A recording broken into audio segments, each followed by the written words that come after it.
do the joke now about my dictaphone? No, I won't do the joke about the dictaphone, but I will say after the press conference, Joe Spagnola and I are going to do a bit of beach volleyball. It's going to, where are we going to put that over there, just like that? Thank you. Excellent. No, that's great. We all good to go? Fantastic. Look, thanks very much for coming, everyone. It's great to be down here at Scarborough Beach, and we're joined by Deputy Premier and Minister for Transport, Rita Saffioti, and of course, Stuart Albury, Mr. Scarborough, is here to join us as well for this important announcement. And we know Stuart is a surf lifesaver down here at the Scarborough Surf Lifesaving Club. He's an active patroller on these beaches. He knows how popular this beach is and what an important part of the city that Scarborough Beach foreshore is to the people of Perth. People come here for all sorts of reasons, to enjoy the great lifestyle, the shops, the hospitality we have here. We have events here. You see we've got a beach volleyball down here, and of course people come here to surf. And we want to make sure that everyone has the opportunity to access this great part of our coastline to undertake one of the great Western Australian pastimes, which is surfing. And you can see today is a decent swell. I'm sorry for the people who are in the Rottnest swim, but it's a decent swell for surfers, and that's great news. And people will be coming down here in their droves to take advantage of the waves that are here today. And we want to make it easier for West Aussies to come and enjoy this iconic location and take advantage of this great coastline and beach activities. So today our announcement, WA Labor will launch SurfCat.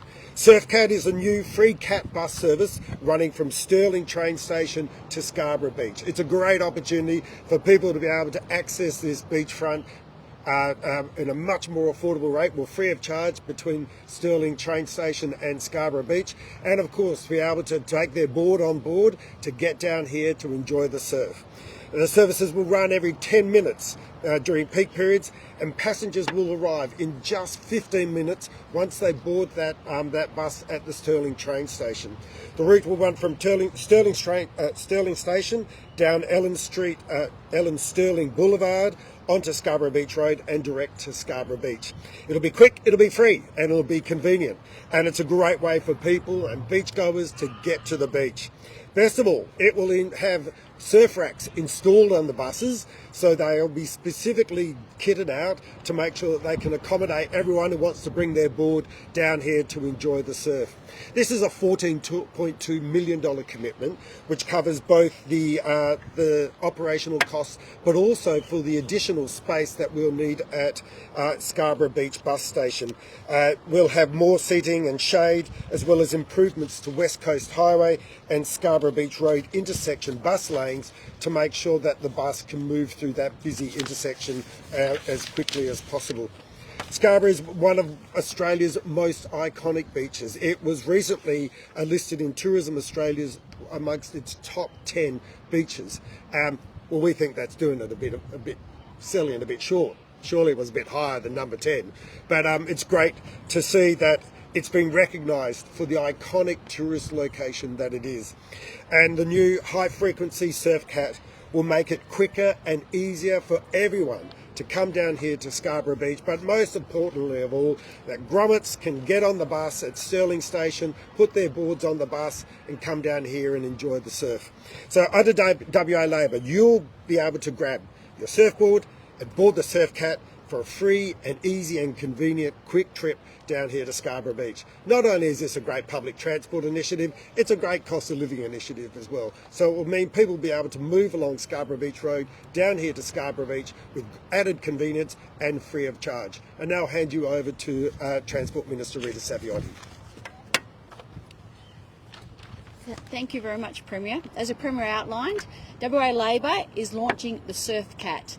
Now we've seen the incredible popularity of cat buses in the CBD, for example, and now a new free SurfCat linking Stirling train station to Scarborough Beach. as a Premier outlined, it's going to be free, and it'll be targeting, of course, surfers, but importantly too, the number of tourists that come down to experience this incredible beach. Importantly too, we're also going to be running the high frequency bus service for the incredible Scarborough Beach night markets. We know they're extremely popular. They're attracting people from around the suburbs, especially young people. Having this new surf cat will link young people but families to the incredible night markets. As a Premier outlined, we'll be investing in capital infrastructure, including bus priority lanes, priority at the intersection of Scarborough Beach Road and West Coast Highway, improving the bus stops here at Scarborough Beach, and also dedicated embayments in some parts of West Coast Highway and also Scarborough Beach Road. This is going to be an incredible service. I expect it to be very, very popular, and it's part of our package of cost of living initiatives, but also our package to encourage more and more people to catch public transport. We know we need to make it easier and also more affordable. That's why we've got the one zone fare cap, and this free service on top of the one zone fare cap will make it very, very affordable for anyone to come to Scarborough Beach.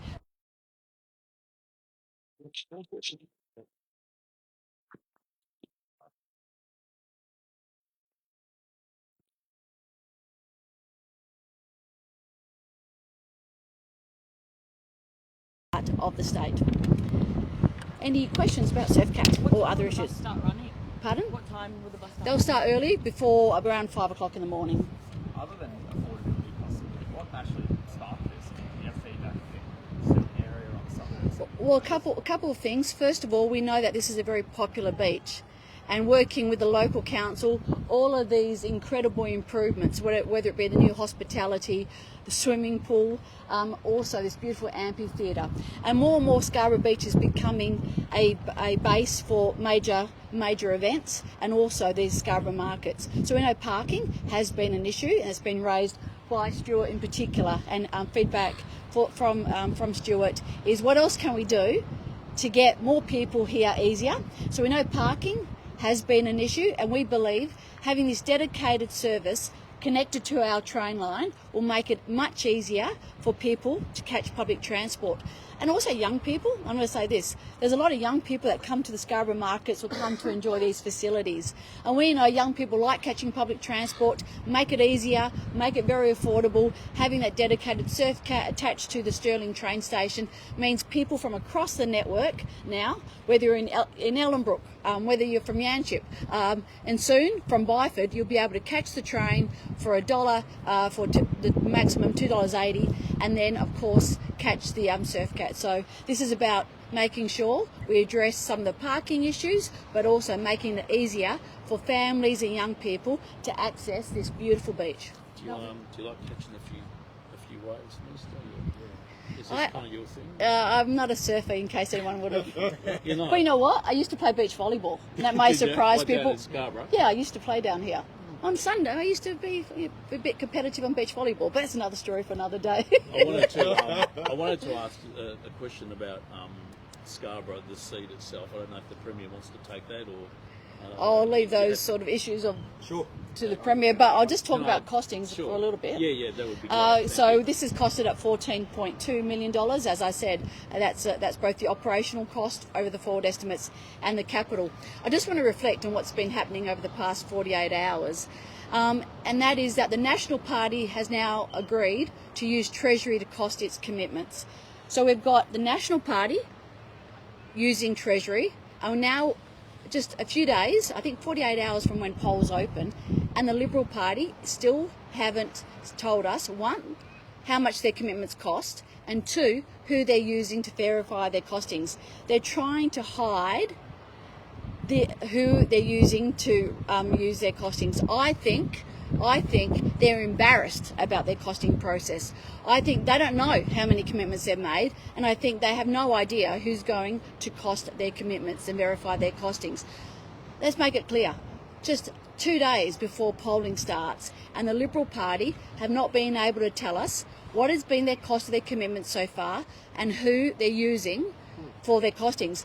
I mean, now the National Party is using Treasury. It's completely embarrassed the Liberal Party, and the Liberal Party again shows how dysfunctional, chaotic they are if they can't tell us how much their election commitments cost, and they can't tell us who's doing their costings. So legally, that's probably not the right term, but so what the protocols of an election, they will have to show their hand before. What's the latest that the Liberals could show their hand on? I think they've. I've been around, I think, 7 election processes.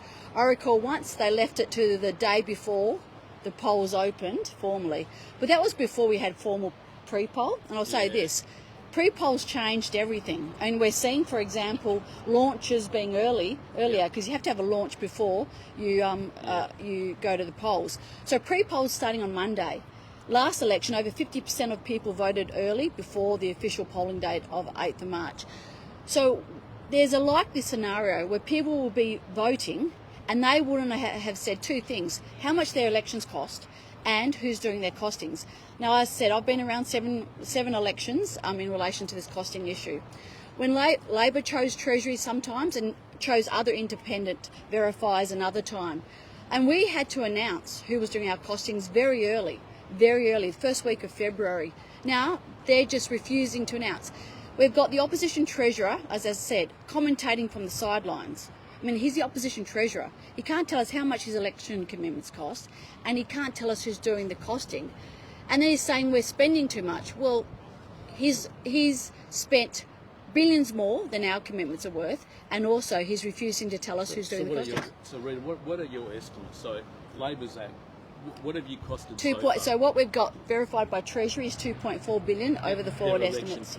Not ours, sorry. Labor's? Yeah, 2.4. And that came back from Treasury a couple of days ago. Yeah. So what we do is each week we submit to Treasury and they come back. So it's 2.4. What do you estimate the Liberals are at? The Liberals and Nationals over 9.3 billion is our estimate. That's combined, right? Yeah, that's combined over the forward estimates too. Yeah. So we've tried to compare apples with apples and use the forward estimates both for our costings and their costings. I think the Liberal Party alone, this was, as of yesterday morning, was over 6.4 billion as I recall. So look, it's now getting to a point where they're again taking the Western Australian public, treating them with contempt, that polling's going to open. They haven't told us the cost of their commitments, and they haven't told us who's verifying the costings.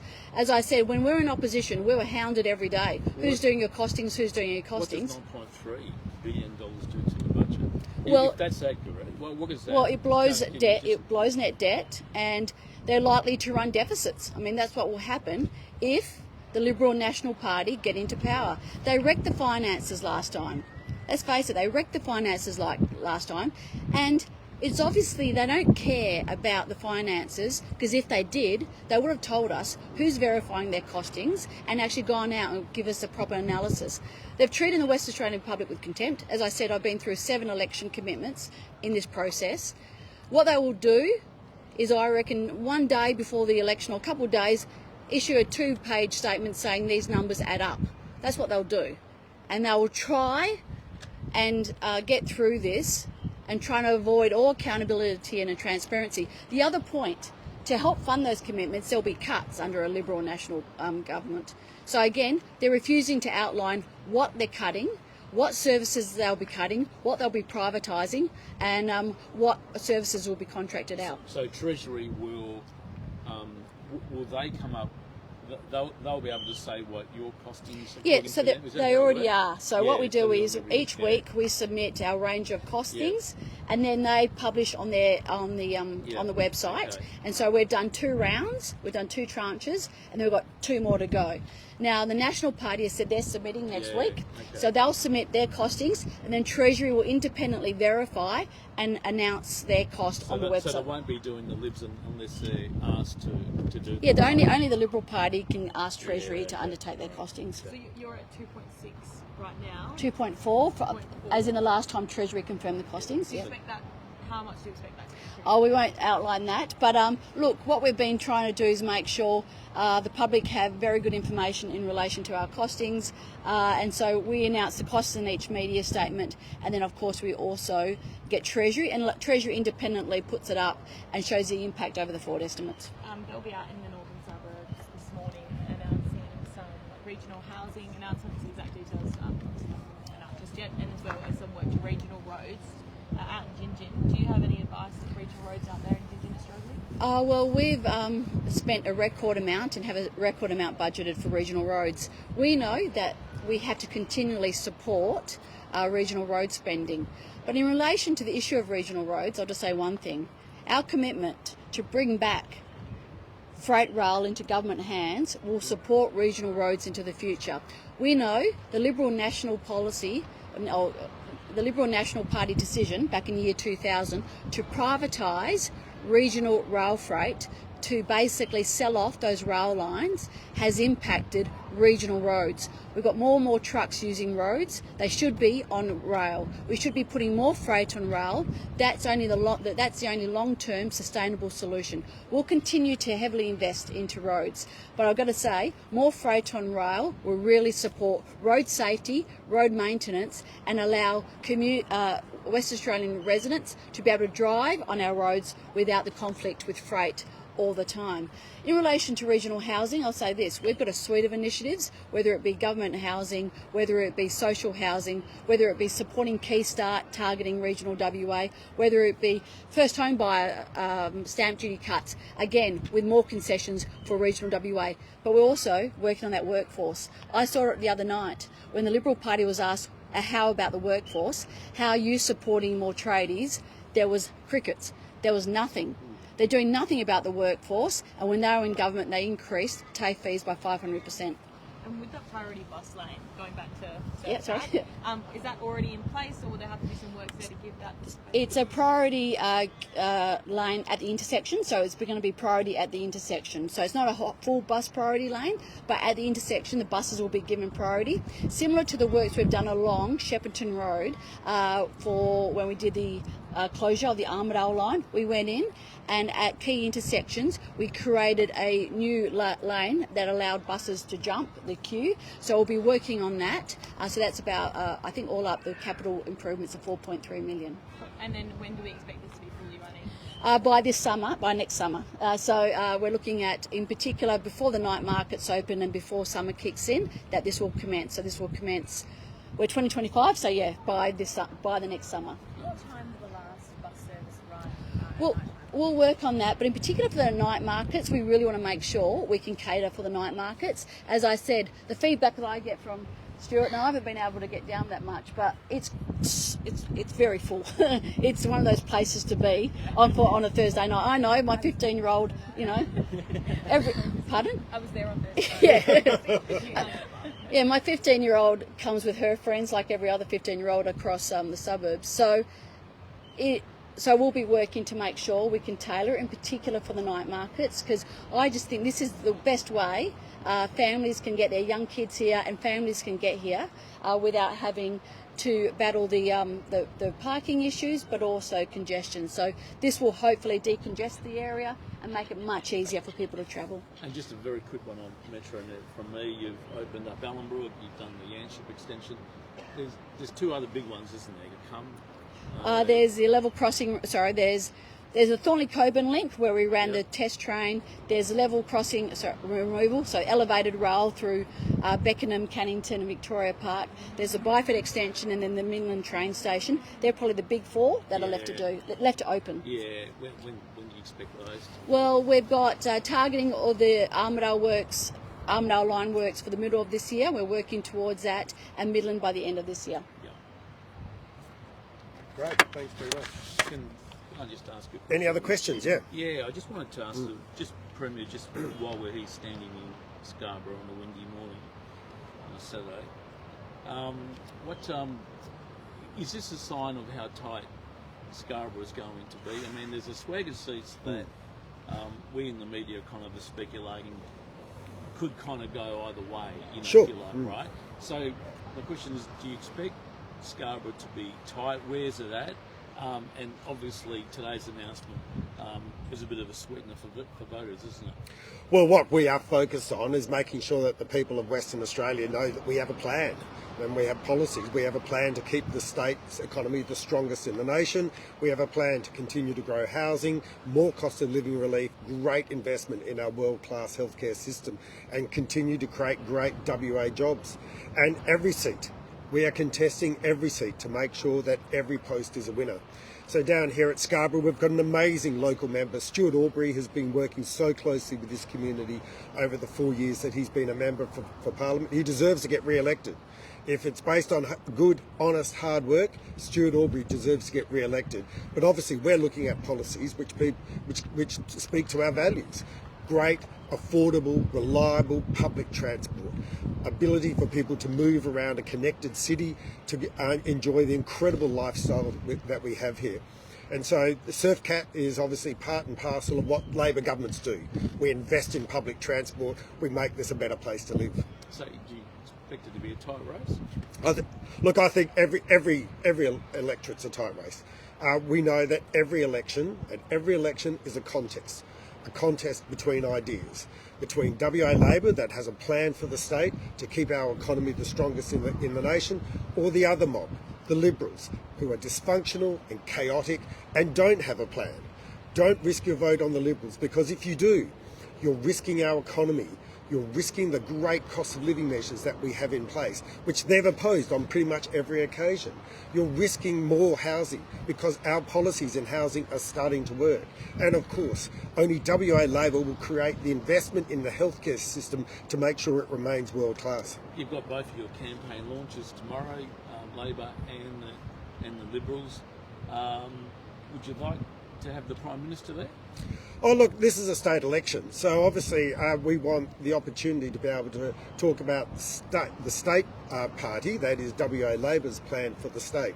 If the Prime Minister wanted to be here, he would obviously be very welcome, but he's a busy bloke. He's running the nation. Did she invite him? I don't know. Those issues are left up to the party. I've just been out there every day talking to West Aussies about our plan for this state. Was it you that wanted Mark there, or was that just a party decision? Obviously, we have former leaders attend these sort of events. If Mark's going to be there, that is fantastic. Look, I think former premiers and former leaders will all be there. This is an opportunity for the WA Labor family to come together to celebrate the great heritage and the great effort that we have made in terms of this great state. So I think we'll have young members of the Labor Party there, we'll have older members of the Labor Party there, and of course we want our former leaders to be there so too. Alan Carmen and Jeff Gallop will be there? No, Jeff's overseas at the moment. I'm not sure about Alan. The only reason why I know Jeff's overseas is because he texted me the other day. I said, I think he's in Uruguay or something like that. Galapagos Islands. Galapagos Islands, yeah. So it's very nice. So he actually left a voice message wishing me all the best for the election, which was very kind of him. How are you feeling ahead of the launch? Look, I think we've got a great story to tell. I'm so confident, and I love it when the WA Labor family comes together. It's a great celebration. It's a celebration of what we all hold in common, which is our values which you see in our policies and our plans for WA to continue to create more great WA jobs. Over 343,000 and counting since we were elected in 2017. How we can continue to make great investments in our hospital system, make sure that every West Aussie has an opportunity to get into a home, and to continue to make sure that we provide cost of living relief, because WA Labor stands for fairness. Even though the economy is going great at the moment, there's some people who are doing it tough, which is the reason why we have provided so much cost of living relief in relation to the work we've done over the last 12 months, and already announced hundreds of millions of dollars of cost of living relief policies as part of our election campaign. How was the launch of the Roddo swim this morning? It was great. It was pretty cold on the beach, but I had the honour of firing the starter gun for the solo swimmers. So they're still out there now. I reckon the elite group would almost be touching the shore now at Rottnest Wodgemup, and it's a great atmosphere, and those people have put so much work into it. But you know what I love about the Roddo swim is that there was 2,400 swimmers today, But there's that and probably a bit more of other people who are paddling next to them on boats, looking after them, cheering them on, and there's huge crowds at both Rottnest and at Cottesloe, celebrating what is one of the most iconic open water endurance events in the world. And so it was great to be there today. Thanks very much, everyone. I was going to say, but Sure. a 62-year-old woman extradited the 100 charges of stealing. Any comment on that? Yeah, just heard that on the radio. Hundreds of charges, I understand. Stealing as a servant, I think, is the formal name of the charges. It's great that police have been able to act on that allegation, and you know, they will have a person in custody. They will now face the courts, and justice, you know, I'm very confident will prevail. Just quickly as well, do you have an update from Western Power on the Perth Hills?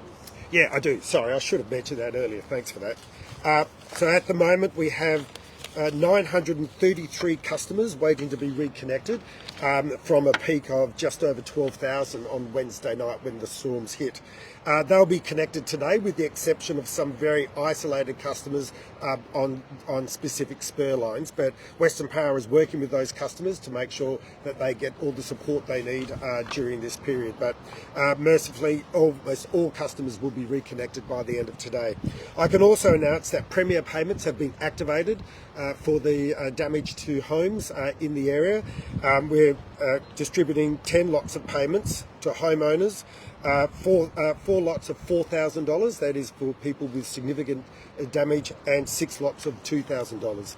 And as we look back on the events of the last week, Tropical Cyclone Zelia and the freak weather event that we had last week, it's interesting that the damage from that microburst or tornado, as you might call it, in the hills earlier in the week was actually had more damage in relation to buildings than Tropical Cyclone Zelia. So you appreciate just one, how extraordinary that particular weather event was in the Perth Hills, but also how lucky we were in relation to the impact of Tropical Cyclone Zelia. Thanks very much, everyone. Thank you. Thank you very much.